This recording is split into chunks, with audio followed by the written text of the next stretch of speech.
The American empire is over. We're done.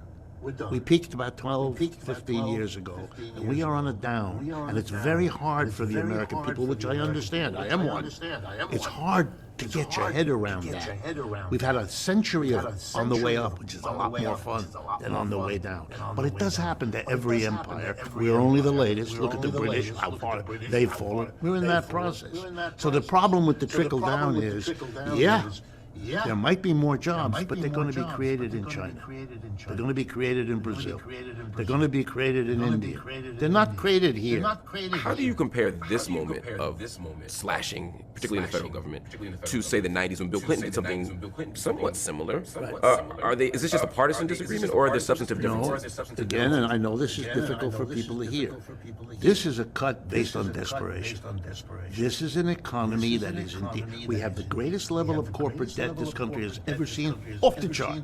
The greatest level of personal debt, and we have the greatest level of government debt.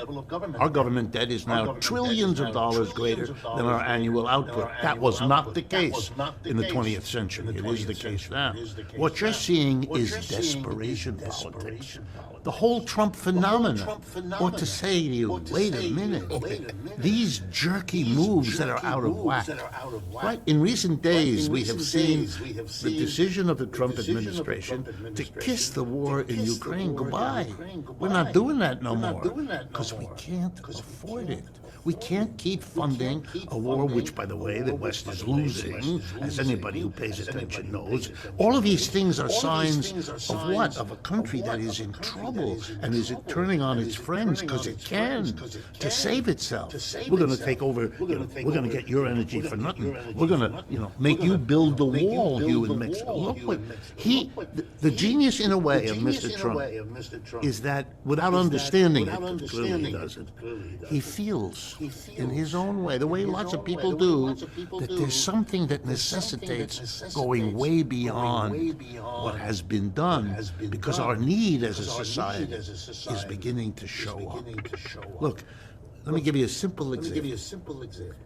The best electric vehicles in the world right now, but by uniform global agreement, are produced by something called the BYD Corporation, which probably most folks have never heard of, which is Chinese. BYD, the initials, BYD.